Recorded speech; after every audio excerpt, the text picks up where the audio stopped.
Dalam setiap gelap, selalu ada terang yang menunggu di ujung perjalanan. Disinilah, kisah-kisah kehidupan, cinta, dan inspirasi hadir untuk menyentuh hati dan membuka mata kita. Selamat datang di Gelap Terang, tempat di mana setiap cerita membawa makna.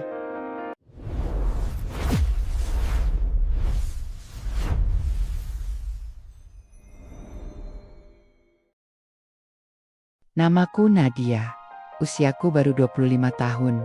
Dan kalau boleh jujur, aku nggak yakin dengan pernikahan yang aku jalani sekarang. Dulu aku pikir menikah dengan Raffi adalah mimpi yang jadi kenyataan. Dia tampan, sopan, dan kelihatan sukses banget waktu pertama kali ngedeketin aku. Mobilnya bagus, bajunya selalu rapi, dan caranya ngomong tuh manis banget. Bikin aku yakin ini dia pria yang bisa bikin aku bahagia. Tapi semua itu cuma topeng. 3 bulan setelah menikah, aku baru sadar kalau semua kemewahan yang aku lihat dulu bukan milik dia. Rumah ini, mobil itu, bahkan bisnis yang sering dia banggakan, ternyata semua punya ayahnya, Pak Arman. Raffi cuma numpang nama, numpang hidup, numpang gengsi. Awalnya aku berusaha sabar. Aku pikir mungkin nanti Raffi bakal berubah. Tapi ternyata makin lama, dia makin malas kerja, makin cuek sama aku. Uang belanja pun makin dikit. Sementara aku harus ngurus rumah besar ini sendirian, tanpa pembantu. Raf, uang belanja bulan ini belum kamu kasih, kataku pelan, waktu dia lagi main HP di ruang tamu. Dia ngelirik sebentar, males-malesan, minta aja ke papa. Aku belum sempet narik duit. Aku bengong, minta ke papa. Emangnya aku siapa, Raf? Menantunya atau anaknya? Dia cuma ngangkat bahu, lalu balik lagi ke layar HP-nya. Ya, biar aja. Papa juga gak keberatan kok. Aku diam, tapi hatiku panas. Aku gak nyangka, pria yang dulu aku kagumi, sekarang berubah jadi laki-laki yang bahkan gak bisa tanggung jawab sama istrinya sendiri. Hari-hari berikutnya, aku mulai ngerasa sendirian. Raffi jarang di rumah, katanya sibuk kerja. Padahal aku tahu dia nongkrong sama teman-temannya. Kalau pulang pun, mukanya kusut, suaranya tinggi, dan kadang dia marah tanpa alasan. Sampai akhirnya, di tengah rasa lelah dan kecewaku, muncul sosok yang gak pernah aku sangka akan jadi bagian besar dari hidupku, Pak Arman. Ayah mertuaku, beliau beda banget sama Raffi, sopan, tenang, dan selalu ngomong dengan nada lembut. Wajahnya memang udah berumur, tapi ada wibawa yang bikin orang nyaman. Dan entah kenapa, setiap kali aku bicara sama beliau, aku merasa dihargai. Suatu sore, aku lagi nyapu halaman belakang. Pak Arman datang, bawa 2 gelas teh. Nadia, istirahat dulu, nanti pusing, katanya, sambil ngasih segelas teh hangat. Aku kaget. Wah, Pak, ngapain repot-repot? Beliau tersenyum. Enggak repot. Kamu udah kerja keras tiap hari. Harusnya Raffi yang bantu, bukan malah ninggalin kamu sendiri. Kata-katanya bikin dadaku sesak. Aku pengen nangis, tapi ku tahan. Sejak hari itu, aku jadi sering ngobrol sama Pak Arman. Tentang masakan, tentang kerjaan, bahkan kadang tentang hal-hal kecil, kayak bunga di halaman. Beliau selalu punya cara bikin suasana tenang. Tapi ada satu hal yang aku mulai sadari. Setiap kali beliau menatap aku, tatapan itu gak cuma sekadar perhatian seorang ayah mertua. Ada sesuatu di baliknya. Sesuatu yang bikin jantungku berdetak lebih cepat. Dan aku tahu, perasaan itu salah. Tapi di tengah rasa sepi, perhatian itu terasa terlalu hangat untuk kutolak. Sudah 2 minggu ini, Raffi makin jarang di rumah. Katanya, sibuk ngurus proyek. Tapi kalau aku nelpon, selalu gak diangkat. Kadang malah aku lihat dia update story nongkrong sama teman-temannya di kafe, senyum-senyum sama perempuan lain. Aku gak bodoh. Aku tahu, dia bohong. Tapi aku juga udah capek berdebat. Yang bikin aneh, di tengah semua itu, justru Pak Arman yang selalu ada buatku. Beliau kayak tahu kapan aku butuh seseorang buat dengerin. Setiap pagi, dia udah duduk di teras sambil baca koran. Dan selalu nyapa aku dengan senyum yang entah kenapa, bikin suasana rumah yang dingin jadi terasa sedikit lebih hangat. Nadia, kamu udah sarapan? Tanyanya. Suatu pagi, aku cuma geleng. Belum, Pak. Raffi belum pulang.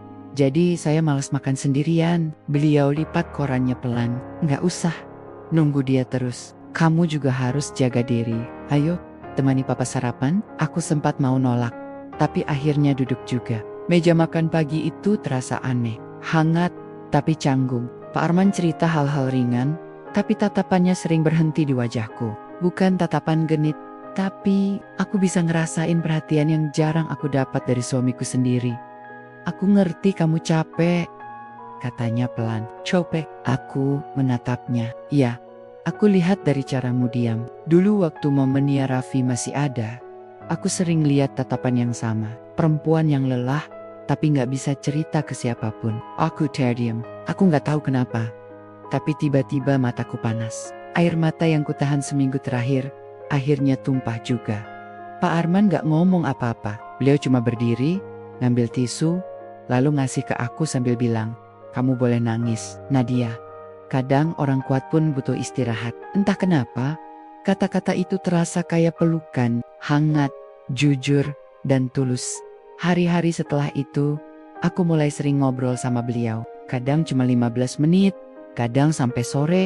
Kalau aku masak, beliau suka bantu motong sayur. Kalau aku nyapu halaman, beliau duduk di kursi bambu sambil ngawasin, lalu bilang, kamu tuh gak harus ngerjain semua sendiri. Kamu menantu, bukan pembantu. Dan yang paling bikin aku kaget, suatu hari beliau datang ke kamarku, bawa amplop coklat. Nih, buat kamu. Aku langsung panik. Loh, ini apa Pak? Uang belanja. Aku tahu Raffi belum kasih kan? Aku menatapnya bingung. Tapi Pak, saya malu, jangan malu. Aku tahu kamu gak akan minta. Tapi aku juga gak bisa diem lihat kamu kekurangan. Aku cuma bisa ngangguk.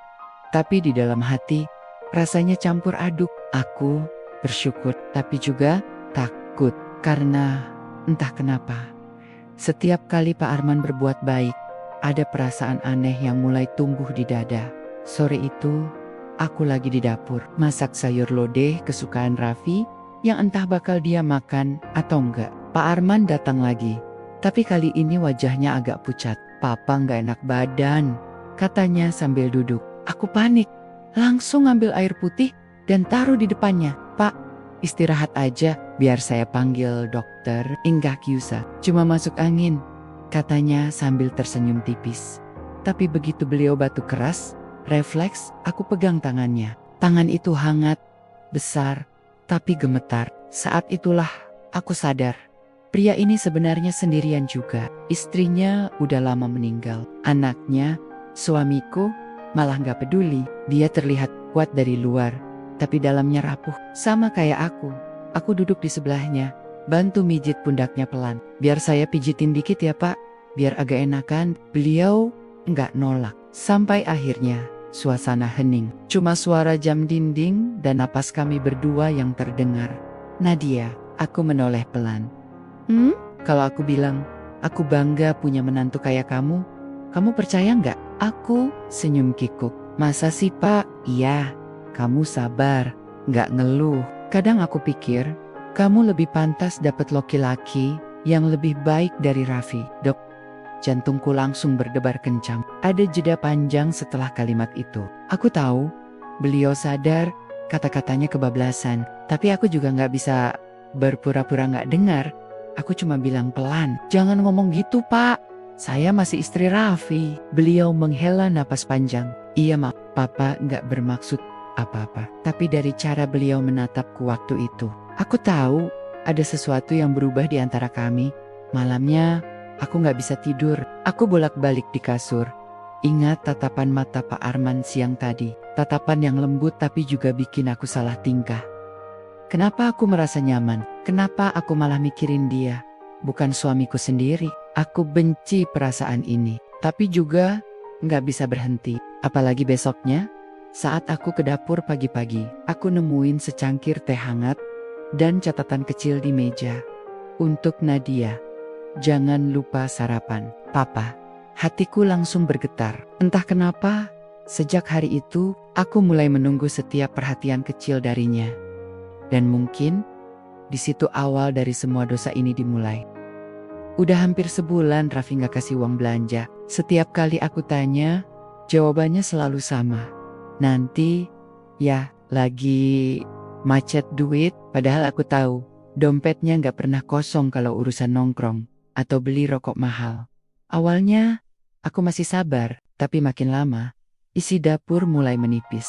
Beras tinggal segenggam, gas nyaris habis, bahkan sabun cuci pun tinggal busa. Aku cuma bisa duduk di dapur, bengong. Nikah sama Raffi ternyata bukan cuma bikin capek hati, tapi juga capek mikirin besok bisa makan apa.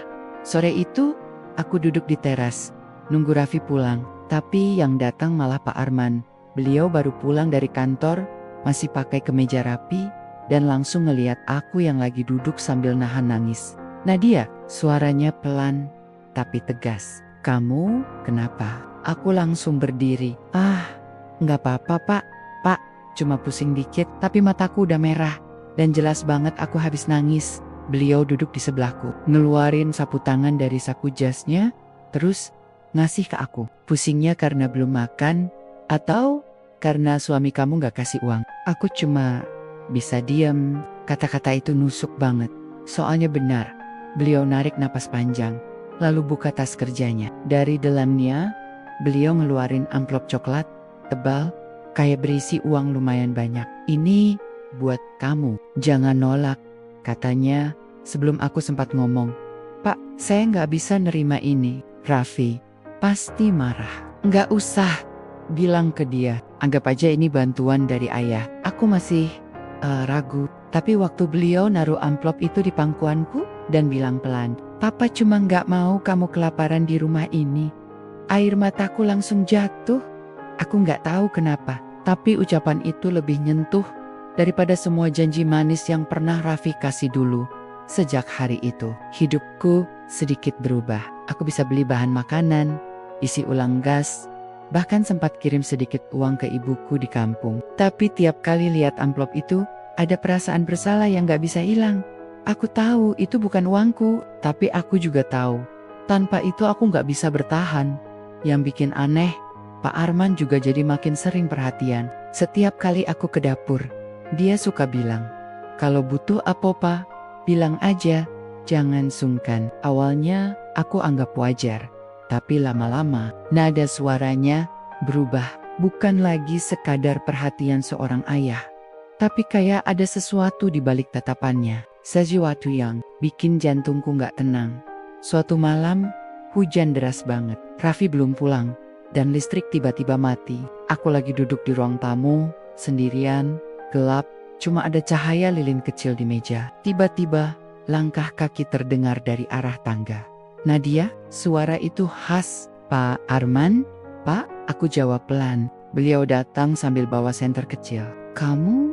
"Enggak apa-apa. Listriknya mati di semua lantai." Aku geleng. "Iya Pak, cuma kaget aja." Beliau duduk di kursi sebelahku. Dan entah kenapa, suasananya jadi aneh. Sunyi.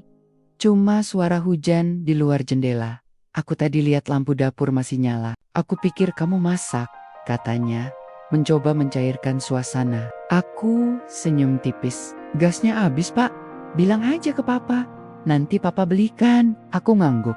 Tapi mataku menatap wajahnya yang diterangi cahaya lilin. Wajah itu tegas, tapi lembut. Ada sesuatu di sana. Entah rasa kasihan, entah sesuatu yang lain. Lalu beliau tiba-tiba ngomong pelan, nyaris seperti bisikan, "Kamu tahu nggak Nat, seharusnya perempuan kayak kamu nggak hidup susah begini." Aku menelan ludah. "Maksudnya?" "Pak, lihat kamu kerja keras tiap hari, nggak pernah ngeluh, tetap sopan." Papa jadi mikir, kamu lebih berharga dari yang kamu pikirkan. Dadaku langsung sesak. Aku tahu ini salah, tapi aku juga nggak bisa bohong. Hatiku hangat dengarnya. Beliau nggak menatap seperti mertua, tapi seperti pria yang sedang bicara dari hati. Hening beberapa detik. Aku pengen berdiri, tapi badanku malah kaku. Dan entah kenapa, beliau pelan-pelan nyentuh tanganku. Gemes, tapi cukup buat seluruh tubuhku gemetar. "Nadia," suaranya serak.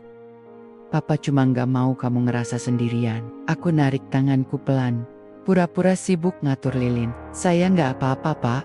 Pak, udah biasa sendiri." Pelayot cuma mengangguk, lalu berdiri. "Simpan uang itu, baik. Baik, ya, jangan bilang siapa-siapa. Setelah beliau pergi, aku duduk lama banget. Bukan cuma karena perasaan bersalah, tapi karena dalam hati kecilku, aku tahu, aku mulai nungguin perhatian itu. Mulai suka ditanyain, disapa, dikasih perhatian kecil, dan tanpa sadar, aku mulai nyari alasan buat ketemu Pak Arman lebih sering. Kadang, pura-pura minta bantu becelan lampu. Kadang pura-pura butuh tanda tangan buat belanja rumah. Padahal yang aku cari bukan bantuannya, tapi tatapan matanya, tatapan yang bikin aku lupa. Aku ini siapa? Beberapa hari kemudian, Raffi akhirnya pulang lebih awal. Tapi yang bikin aku kaget, dia marah besar. "Nadia, ini apa?" Dia ngeluarin amplop dari laci.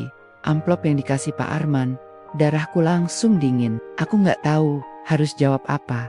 Itu uang dari Papa buat belanja. Papa kasih kamu uang. Sejak kapan kamu ngemis sama Papa? Aku terdiam. Air mata udah mulai ngumpul di pelupuk. Tapi aku tahan.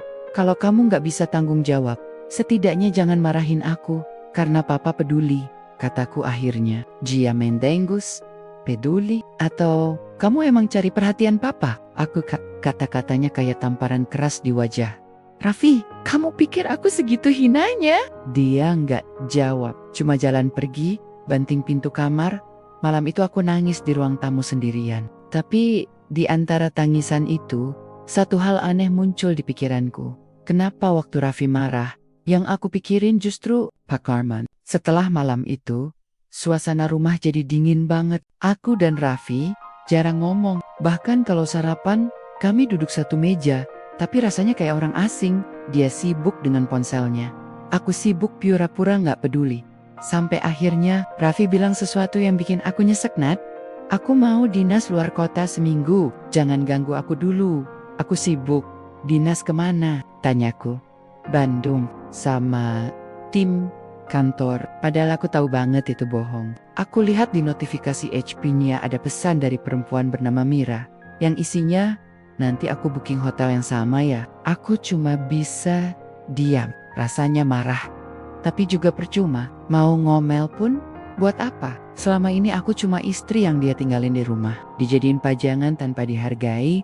Pas dia berangkat pagi itu, aku bahkan gak sempat ngucapin selamat jalan. Dan anehnya, aku juga gak sedih. Yang muncul justru rasa lega. Akhirnya, rumah ini tenang. Gak ada suara bentakan, gak ada omelan.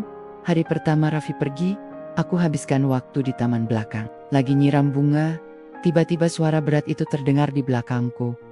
Nadia, aku nenggak. Pak Arman berdiri di sana, pakai kaos santai dan celana panjang. Beliau jarang kelihatan segitu santainya. Biasanya selalu rapi dengan kemeja. Papa pikir kamu udah pergi sama Raffi, katanya. Aku geleng. Dia dinas, Pak. Oh, beliau terdiam sebentar. Kalau gitu, kamu gak keberatan temenin Papa makan siang nanti? Papa males makan sendirian. Aku hampir nolak, tapi tatapannya bikin aku gak tega. Akhirnya aku bilang, iya Pak, saya masakin sekalian ya. Beliau tersenyum kecil, dan entah kenapa, senyum itu hangat banget. Siang itu kami makan berdua di ruang makan besar yang biasanya sepi. Aku masak ayam goreng dan sambal terasi. Pak Arman makan pelan, kayak menikmati setiap suapannya. Enak banget. Kamu belajar masak di mana, Nat? Aku belajar sendiri, Pak. Soalnya Raffi suka ngeluh kalau makanan gak enak. Harusnya dia bersyukur punya istri kayak kamu, katanya pelan. Kalimat itu sederhana, tapi rasanya beda. Aku bisa ngerasain ketulusan di nada suaranya. Kami makan sambil ngobrol hal-hal ringan. Tapi di sela-sela obrolan itu, ada banyak tatapan yang bikin jantungku berdebar. Setiap kali mata kami bertemu, aku buru-buru menunduk. Dan entah kenapa, aku suka perasaan itu.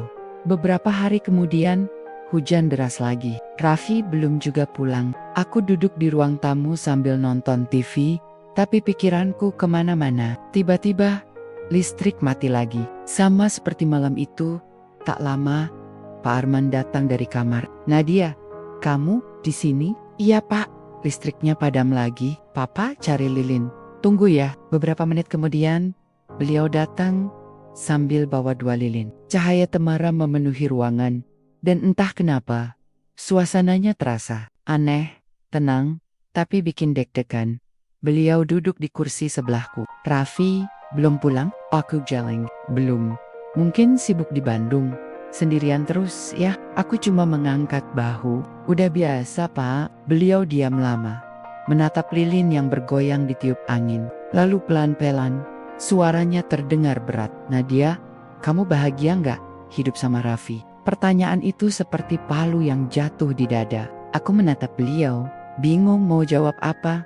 Kalau papa jujur, lanjutnya, papa nggak suka cara dia memperlakukan kamu. Aku menelan ludah. Saya juga nggak tahu pak. Harus up. Beliau menghela napas. Lalu dengan pelan, menyentuh punggung tanganku. Sama seperti waktu itu. Tapi kali ini, aku nggak menarik diri. Aku kumedak. Karena di dalam hati kecilku, aku butuh sentuhan itu. Nadia, pak, suara kami hampir bersamaan. Lalu hening. Yang terdengar cuma suara hujan di luar. Tatapan kami bertemu dalam cahaya lilin, terlalu dekat, terlalu lama. Sampai akhirnya aku menunduk, tapi beliau masih menatap. Dan saat beliau menyentuh pipiku perlahan, aku gak menolak. Tangannya hangat, lembut, dan di momen itu, semua logika di kepalaku lenyap. Aku tahu ini salah, tapi perasaan tenang yang aku rasain waktu itu, hal yang udah lama banget aku cari. Sesuatu yang gak pernah aku dapat dari suamiku sendiri. Pak Arman berbisik. Suaranya nyaris gak terdengar. Aku gak akan nyakitin kamu, Nat. Aku menutup mata. Dan di antara cahaya redup itu, batas antara benar dan salah pun mulai kabur.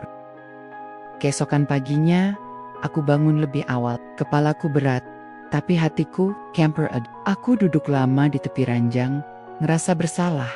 Tapi juga, anehnya, gak menyesal. Setiap langkah yang kulangkah ke dapur terasa pelan. Aku takut ketemu beliau, takut ngelihat matanya, takut kalau semua ini gak cuman hayalan.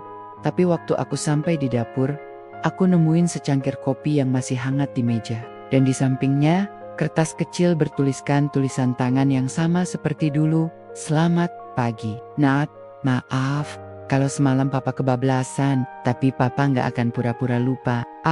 Aku duduk, memandangi tulisan itu. Air mataku menetes, tapi bukan karena marah. Aku tahu, mulai hari itu, semuanya nggak akan sama lagi. Aku nggak cuma menantu di rumah ini. Aku udah jadi bagian dari rahasia yang nggak boleh diketahui siapapun. Dan di dalam hati, suara kecil berbisik. Semakin kamu coba menjauh, kamu malah makin terikat. Hubungan terlarang ini semakin menjadi-jadi. Aku tahu seharusnya berhenti, tapi semakin aku mencoba menjauh, semakin aku terperangkap. Entah kenapa, berada di dekat Pak Dimas membuatku merasa aman, sekaligus takut. Aman karena ia tahu cara memperlakukanku. Takut karena aku sadar kalau ini ketahuan, semuanya akan berakhir. Setiap kali aku melihat Raka, hatiku seperti ditikam rasa bersalah. Dia nggak tahu apa-apa. Dia tetap memperlakukanku seperti biasa. Bahkan akhir-akhir ini dia makin perhatian. Tapi perhatian itu justru datang karena dia curiga. "Sayang, kamu sering ke rumah ayah ya belakangan ini?" tanyanya suatu sore. Kami sedang duduk di balkon, menikmati kopi. Aku terdiam sebentar, mencoba tetap tenang. "Iya, bantuin ayah aja, katanya butuh teman ngobrol. Kan kasihan, dia sendirian." Raka mengangguk pelan, tapi matanya menatapku lama. "Aku senang kamu perhatian sama ayah, tapi jangan terlalu sering juga. Ayah tuh gampang baper kalau deket sama orang." Aku tersedak mendengar kalimat itu. Gampang baper? Kalau Raka tahu seberapa baper ayahnya sekarang, mungkin dia nggak akan bisa tidur semalaman. Aku tertawa kecil, menutupi gugup.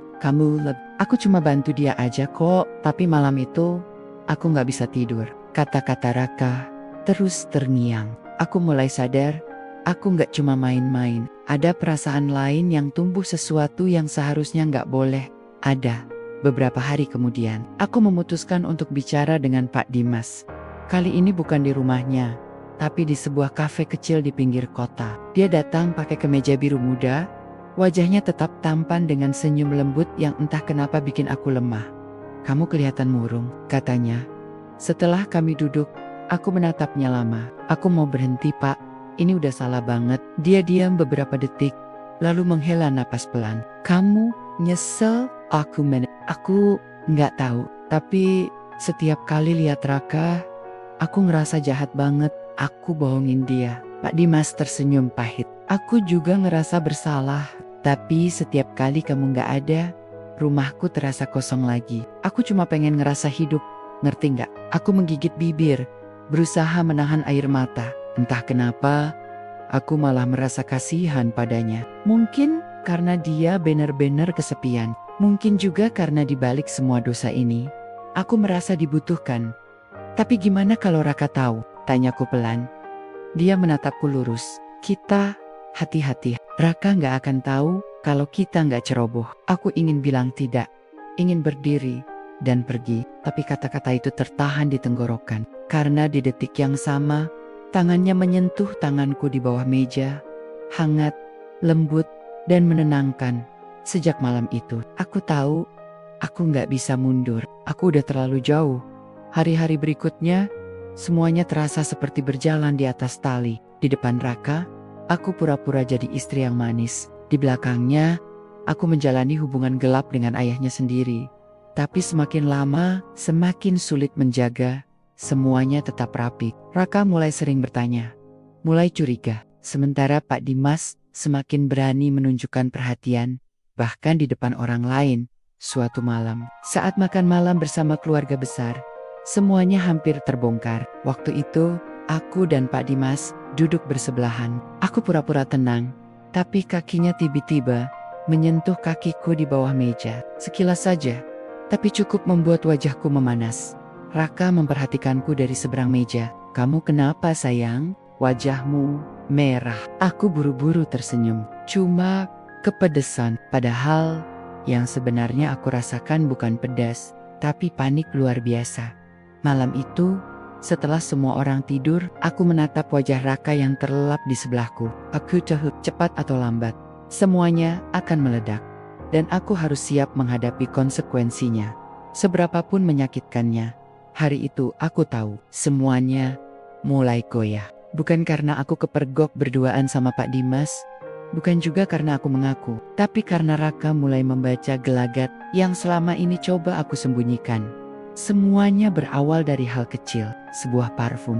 Sayang, ini parfum siapa? Tanya Raka pagi itu sambil memegang botol kecil berwarna coklat. Aku gak pernah lihat kamu pakai yang ini. Aku terdiam. Itu parfum yang Pak Dimas belikan minggu lalu. Dia bilang aromanya lembut, cocok buatku. Itu punya temanku. Tertinggal di tas aku, jawabku cepat. Raka menatapku lama. Ekspresinya datar tapi dingin. Temanmu, cowok atau cewek? Pertanyaannya menohok banget. Aku hampir kehilangan kata-kata. Ya jelas, cewek lah, jawabku sambil tertawa kaku. Dia mengangguk, tapi dari matanya aku tahu, dia gak bener-bener percaya. Hari-hari setelah itu, Raka berubah. Dia jadi lebih sering di rumah, lebih sering nanya aku dari mana, sama siapa. Bahkan sesekali diam-diam ngecek ponselku. Aku gak marah, karena aku tahu dia punya alasan buat curiga. Yang gak aku tahu, ternyata dia juga mulai mengawasi ayahnya. Suatu sore, aku datang ke rumah Pak Dimas seperti biasa. Kami duduk di ruang tamu, ngobrol ringan sambil minum teh. Tapi kali ini suasananya aneh. Pak Dimas kelihatan gelisah. Kamu kenapa Pak? Tanyaku. Dia menatapku sebentar, lalu bicara pelan. Raka datang ke rumah kemarin, nanyain kamu. Darahku langsung dingin. Nanyain aku? Pak Dimas mengangguk. Dia tanya, kenapa kamu sering kesini? Aku bilang kamu bantu aku beresin administrasi. Tapi dia kayaknya gak percaya. Aku langsung panik. Berarti dia mulai curiga. Gimana kalau dia tahu Pak? Dia menggenggam tanganku, mencoba menenangkan. Shannon, kita harus lebih hati-hati. Tapi aku tahu, kata hati-hati udah gak cukup lagi. Karena sejak hari itu, setiap kali aku pergi, aku merasa seperti diawasi. Bahkan waktu aku keluar rumah buat belanja, aku sempat lihat motor Raka parkir di ujung jalan. Aku gak yakin itu dia, tapi perasaanku bilang, iya, itu dia. Malamnya, aku gak bisa tidur.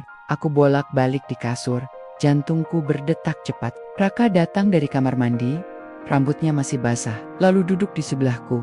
"Kamu akhir-akhir ini aneh," katanya tanpa basa-basi. Aku ngerasa kamu nyembunyiin sesuatu. Aku menatapnya. "Kamu ngomong apa sih, Ra?" Dia menghela napas, lalu menatap lurus ke mataku. "Aku cuma mau tahu satu hal. Kamu ada hubungan sama ayah ya?" Jantungku berhenti berdetak, seolah waktu membeku. Aku terdiam, nggak bisa ngomong apa-apa. Pandangan kami bertemu, dan aku tahu dari tatapan itu dia sudah punya jawabannya.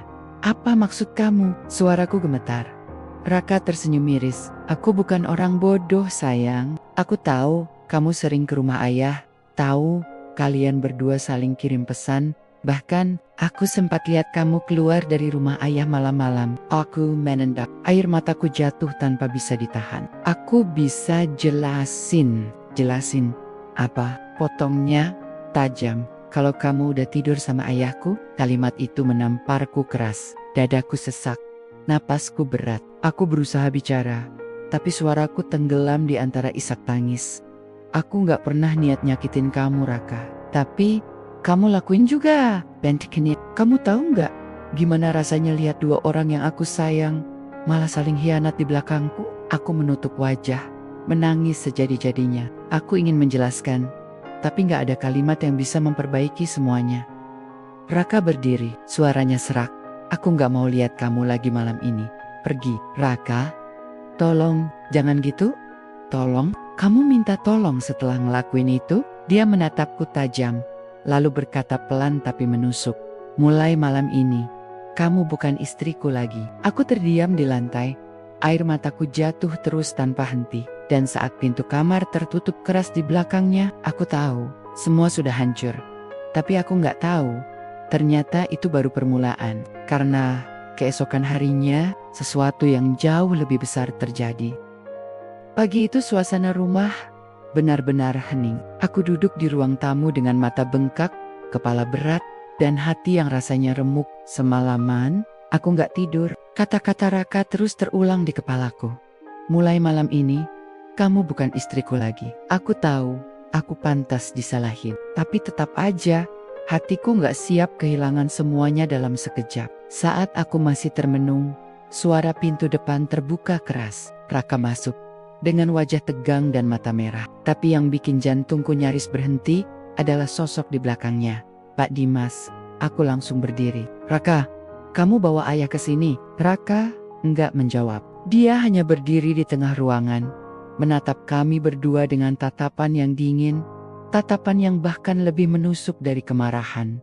Pak Dimas menatapku sebentar, lalu beralih ke anaknya. "Raka, dengerin ayah dulu. Ini semua gak kayak yang kamu pikir."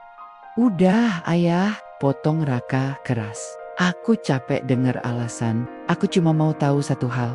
"Kenapa?" Pertanyaannya menggantung di udara. Berat banget, aku gak bisa ngeluarin satu kata pun. Suasana tegang banget. Bahkan napas pun terasa keras. Pak Dimas menarik napas panjang. "Raka, ayah salah. Tapi semuanya terjadi begitu aja. Ayah cuma ngerasa kesepian. Ayah gak pernah bermaksud nyakitin kamu." Raka tertawa sinis. Matanya berkaca-kaca. "Kesip, jadi kesepian bikin ayah rebut istriku sendiri?" Kata-kata itu seperti cambuk di udara. Aku menunduk dalam. Air mataku jatuh deras. Pak Dimas mencoba mendekat, tapi Raka mundur satu langkah. "Jangan sentuh aku ya. Aku mencoba bicara. "Raka, aku mohon, dengar aku dulu. Aku gak pernah niat kayak gini. Awalnya aku cuma..." "Cukup Lila," bentiknya. "Kamu pikir aku mau dengar pembenaran kamu?" Aku terdiam. Raka menatapku lama, lalu pandangannya beralih ke ayahnya. Ayah selalu bilang cinta sejati itu tentang kejujuran, tentang saling jaga. Tapi ayah malah ngancurin semua yang aku punya. Pak Dimas akhirnya jatuh duduk di sofa. Wajahnya tertutup kedua tangan. Ayah tahu, ayah salah.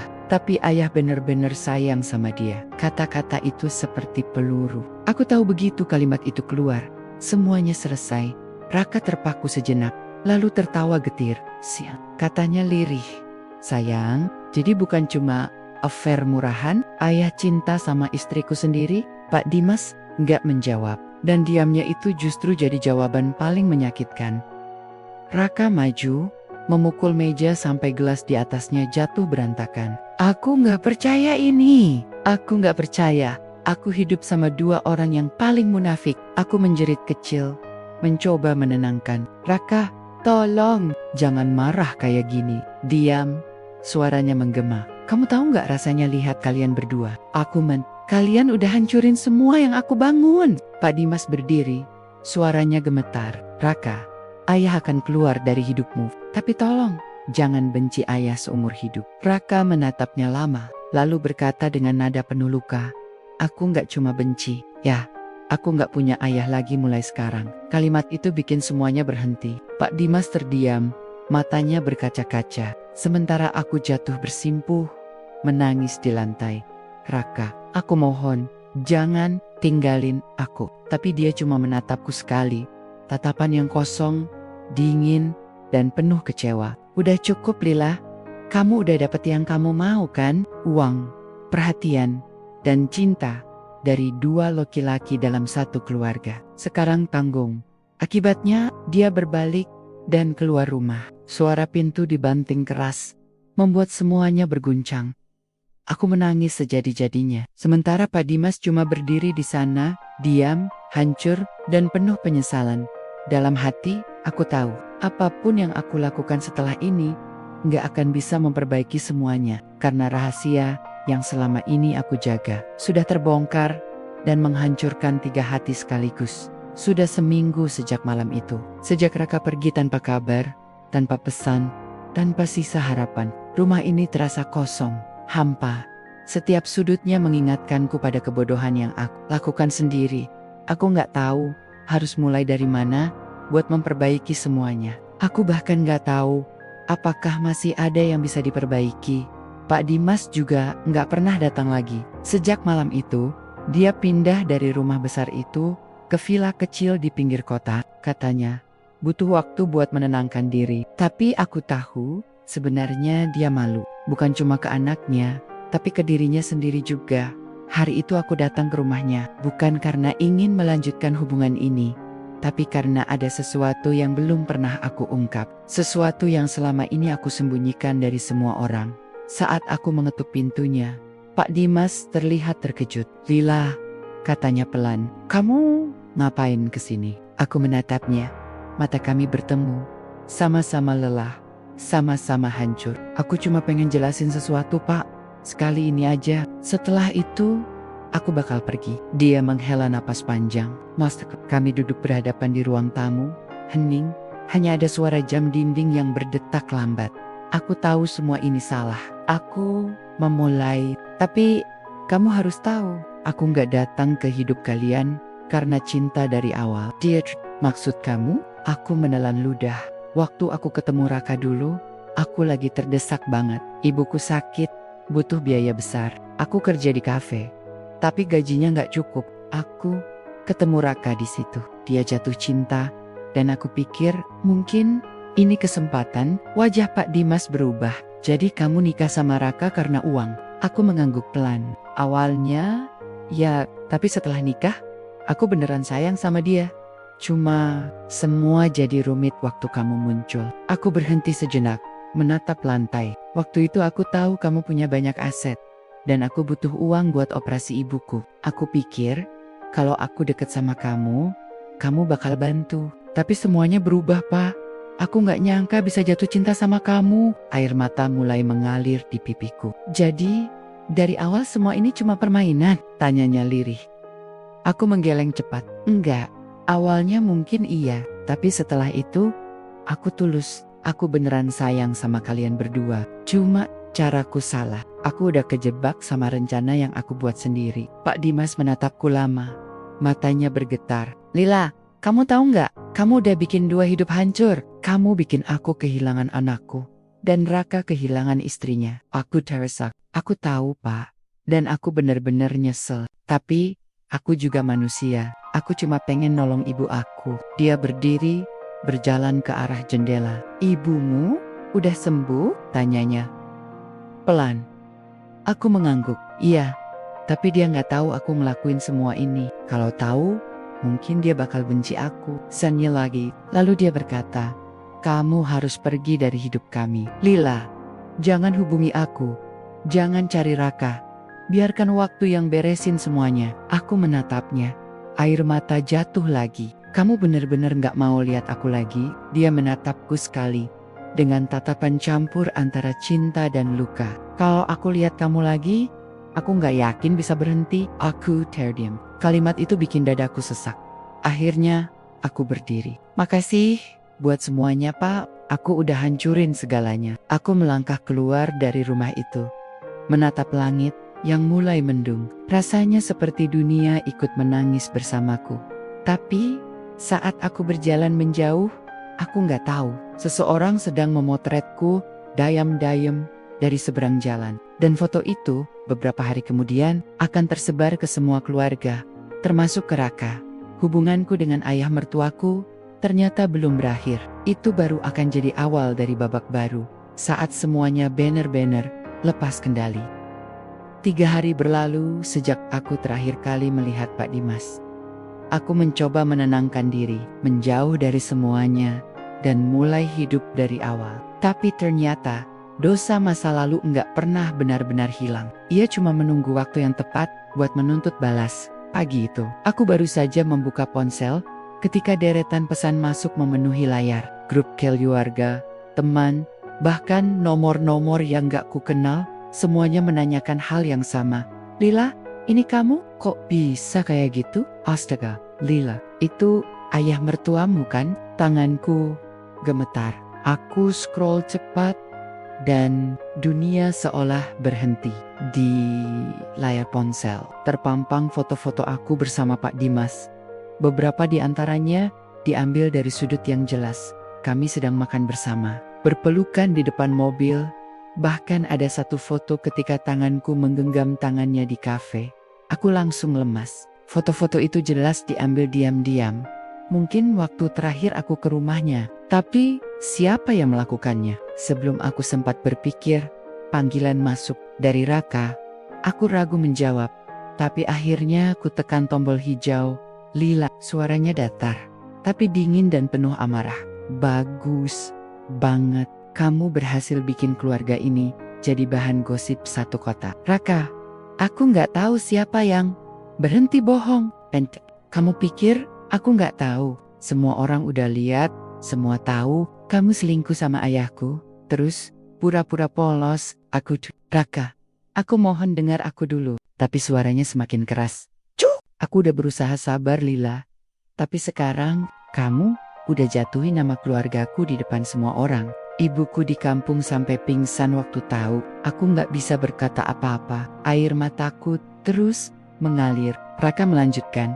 Aku kasih kamu waktu 1 hari buat keluar dari rumah ini. Aku gak peduli kamu mau kemana. Tapi kalau kamu masih berani kontak ayahku, aku bakal laporin kalian berdua atas dasar pencemaran nama baik dan pelecehan moral. Klik, telepon terputus.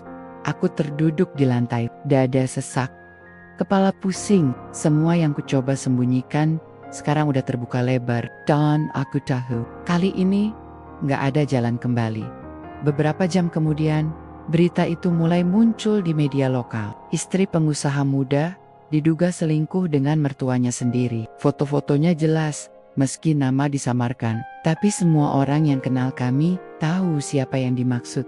Aku keluar rumah malam itu, membawa 1 koper dan sedikit uang. Di luar, para wartawan sudah menunggu, menyorotkan kamera. Bu Lila, apa benar Anda punya hubungan dengan ayah mertua Anda sendiri? Apakah ini alasan Anda dan Raka berpisah? Apakah benar hubungan itu dimulai karena uang? Aku hanya bisa menunduk dan terus berjalan. Sambil menahan tangis, aku naik ke taksi. Meninggalkan rumah yang dulu penuh cinta, kini cuma tersisa kenangan pahit. Tapi di sisi lain kota, Raka juga gak tenang. Ia duduk di ruang kerjanya, memandangi foto-foto itu di ponselnya. Matanya merah, karena marah dan kecewa. Lalu sekretarisnya datang, membawa amplop coklat. Pak Raka, ini laporan dari detektif yang Anda sewa. Raka membuka amplop itu. Di dalamnya ada beberapa dokumen dan foto-foto lama. Dan di halaman paling atas, tertulis, identitas asli, Lila Rahmawati. Raka membaca pelan. Matanya makin membulat. Nama ayah Lila tertulis di sana. Darmadi, mantan karyawan Pak Dimas, yang dulu dipecat karena kasus penggelapan uang perusahaan. Jantung Raka berdetak keras. Jadi, semua ini bukan kebetulan. Lila bukan sekadar wanita yang salah jalan, tapi wanita yang datang dengan tujuan. Ia berdiri pelan, menggenggam dokumen itu erat. Jadi ini balas dendammu ya Lila, gumamnya pelan. Kamu datang buat ngancurin keluargaku, tapi yang Raka nggak tahu, kebenarannya jauh lebih rumit dari itu. Lila memang datang dengan rencana, tapi bukan untuk menghancurkan, melainkan untuk menebus sesuatu yang jauh lebih dalam, dan rahasia itu baru akan terungkap di bab terakhir. Aku benar-benar gak tahu harus mulai dari mana menjelaskan semua kekacauan ini. Dunia yang kupikir bisa kuatur dengan kebohongan kecil, sekarang malah jadi bom waktu yang meledak di wajahku sendiri. Pagi itu, aku baru saja bangun dari tidur yang gak nyenyak. Ponselku bergetar terus. Notifikasi masuk dari berbagai arah keluarga Dimas, teman kuliah, bahkan dari kantor tempat aku dulu kerja magang. Semua menanyakan hal yang sama. Itu benar kamu di video itu? Aku langsung buka Twitter dan di sana video aku dan Pak Arman di restoran muncul di mana-mana. Judulnya nyaris bikin aku pingsan. Menantu pacari ayah mertuanya sendiri. Aku nggak tahu siapa yang pertama kali nyebarin video itu. Tapi jelas dari sudut pengambilan, seseorang sengaja ngintai kami. Dan parahnya, di akhir video, ada potongan ketika aku dan Pak Arman pegangan tangan. Dunia seolah berhenti. Jantungku berdegup kencang, sementara tangan gemetar. Aku baru sadar, semua ini terlalu jauh. Tak lama kemudian, pintu rumah diketuk keras. Aku tahu itu Dimas. Aku bahkan belum sempat mikir mau jawab apa. Begitu kubuka, wajahnya penuh amarah. Jadi semua ini benar Nat? Suaranya bergetar. Tapi bukan karena sedih melainkan karena nahan emosi. Dimas, aku bisa jelasin. Jelasin apa? Kamu pacarin bapak gue sendiri, teriaknya sambil membanting ponsel ke meja. Aku mundur beberapa langkah. Mataku mulai panas. Tapi aku tahan, Dimas. Aku nggak pacaran sama dia. Aku cuma ngelakuin semua itu buat uang. Ia menatapku tajam. Gila Nat, gue pikir kamu cuma cewek matre, tapi ternyata kamu juga tega mainin perasaan orang tua gue. Aku nggak bisa jawab karena di satu sisi dia nggak sepenuhnya salah. Aku memang main api. Aku pikir aku bisa ngatur semuanya, uang, hubungan, dan perasaan. Tapi aku lupa kalau manusia bukan pion catur. Suara langkah kaki lain terdengar dari arah belakang Dimas. Pak Arman muncul, wajahnya tampak lebih tua dari sebelumnya. Dimas, jangan salahin Nadira, katanya tenang. Aku yang mulai duluan, aku yang tawarin bantuan, dan cukup Pak, potong Dimas. Matanya memerah, saya udah muak. Kalian berdua dua-duanya pengkhianat. Dimas lalu melangkah pergi. Aku refleks ingin mengejar, tapi Pak Arman menahan lenganku. Biarin dulu dia, Nadira. Dia butuh waktu. Aku hanya bisa terdiam. Air mataku akhirnya jatuh juga, tanpa bisa ditahan. Semua ini salahku, kataku pelan. Tidak, ini juga salahku, jawabnya lirih. Aku terlalu egois. Aku kira bisa mengisi kekosongan hidupku dengan kamu. Henning, hanya suara detak jam yang terdengar di ruang tamu itu. Beberapa jam kemudian, telepon masuk lagi, kali ini dari Mama Dimas yang tinggal di luar kota. Aku menatap nama di layar dengan gemetar. Aku tahu, kalau aku angkat, semuanya akan makin runyam. Tapi pada akhirnya, aku tekan tombol hijau juga. Suara di seberang langsung menusuk telinga. Nadira, kamu sadar nggak apa yang udah kamu lakuin? Kamu bikin keluarga kami hancur. Aku nggak bisa jawab, karena untuk pertama kalinya dalam hidupku, aku benar-benar kehilangan arah. Malam itu, aku pergi dari rumah tanpa tujuan. Aku naik bus, duduk di kursi belakang, menatap jendela yang gelap. Di kepalaku, cuma satu pertanyaan yang terus berputar. Kapan semua ini mulai salah? Saat aku nerima uang itu, saat aku pura-pura jatuh cinta, atau saat aku mulai beneran ngerasa sayang? Yang aku tahu, satu-satunya hal yang tersisa sekarang cuma penyesalan. Sudah seminggu sejak semua itu terjadi. Rumah Dimas sepi, grup keluarga dibubarkan. Semua nomor yang dulu akrab kini terasa asing. Dan aku tinggal di sebuah kamar kos kecil di pinggiran kota. Mencoba melupakan semuanya, tapi setiap malam wajah mereka masih datang dalam mimpi. Setiap kali aku menatap cermin, aku cuma lihat satu hal.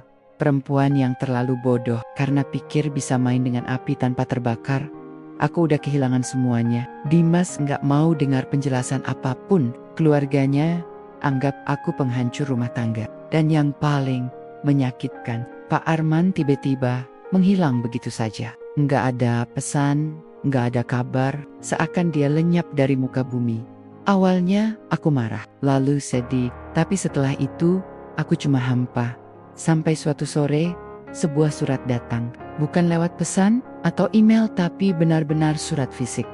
Dikirim lewat pos dari Pak Arman. Tanganku gemetar waktu buka amplopnya. Tulisannya rapi, khas orang tua, tapi ada getar halus di setiap hurufnya. Nadira, aku tahu kamu mungkin benci aku sekarang, tapi aku harus pergi. Dimas gak mau lihat wajahku lagi, dan aku sadar selama ini aku cuma memperburuk semuanya. Aku salah karena membiarkan hubungan kita jadi sejauh itu. Tapi aku juga gak bisa bohong. Kamu membuat aku merasa hidup lagi setelah sekian lama mati rasa. Aku titip sesuatu untukmu di rekening lama yang dulu aku buat atas nama kamu. Gunakan uang itu untuk mulai hidup baru. Tapi jangan pernah kembali pada kesalahan yang sama. Maaf, Nadia. Untuk semuanya, Arman. Aku menatap surat itu lama sekali. Tangisku pecah. Tapi bukan karena sedih. Lebih karena perasaan campur aduk antara sesal, lega, dan kehilangan. Karena dibalik semua dosa yang pernah aku buat, entah kenapa aku tetap merasa dia satu-satunya orang yang benar-benar ngerti aku. Hari-hari berlalu, aku mulai kerja di toko roti kecil di dekat kos. Hidupku pelan-pelan tenang, meski kadang masih terdengar suara Dimas memanggil namaku dalam mimpi. Aku tahu, aku gak bisa balik ke masa lalu, tapi mungkin aku masih bisa memperbaiki masa depan. Sampai suatu hari, saat aku beresin rak kue, seseorang datang ke toko. Suara langkahnya pelan, tapi entah kenapa membuat jantungku berhenti berdetak sejenak. Aku menoleh dan hampir gak percaya sama yang kulihat. Dimas, dia berdiri di depan pintu. Wajahnya lebih kurus, matanya sayu, tapi tetap dengan aura tenangnya. Aku cuma mau nitip sesuatu, katanya pelan, sambil menyerahkan amplop kecil. Aku menerimanya dengan ragu. Apa ini? Surat dari ayah, katanya lirih. Dia meninggal 2 hari lalu. Dunia seolah berhenti lagi. Suara pelanggan, musik dari radio, semuanya lenyap begitu saja. Aku buka amplop itu dengan tangan gemetar. Di dalamnya ada satu foto lama, foto aku dan Pak Arman waktu kami pertama kali makan bareng di kafe. Di balik foto itu ada tulisan tangannya. Mungkin di dunia ini kita salah waktu, tapi aku bersyukur pernah mengenalmu. Aku menutup mulutku, menahan isak. Air mata jatuh tanpa bisa ditahan. Dimas masih berdiri di sana, menatapku dengan mata yang lembut tapi terluka. Aku gak tahu harus marah atau kasihan sama kamu, katanya. Tapi aku sadar, mungkin kita semua cuma korban dari rasa kosong yang kita pelihara. Aku hanya bisa mengangguk. Maaf, Dimas. Dia menghela napas panjang. Udah, yang penting sekarang kamu jangan nyalahin diri sendiri terus. Ayah udah tenang, dan aku juga mau belajar ngelupain semuanya. Setelah itu, dia pergi, dan untuk pertama kalinya, aku gak mencoba menahannya. Aku menatap foto itu lagi, sebelum menyimpannya di dompet. Bukan sebagai kenangan indah, tapi sebagai pengingat bahwa cinta yang salah arah bisa menghancurkan segalanya kalau kita biarkan perasaan lebih kuat dari akal. Dan malam itu, di bawah lampu jalan yang redup, aku berjanji pada diriku sendiri.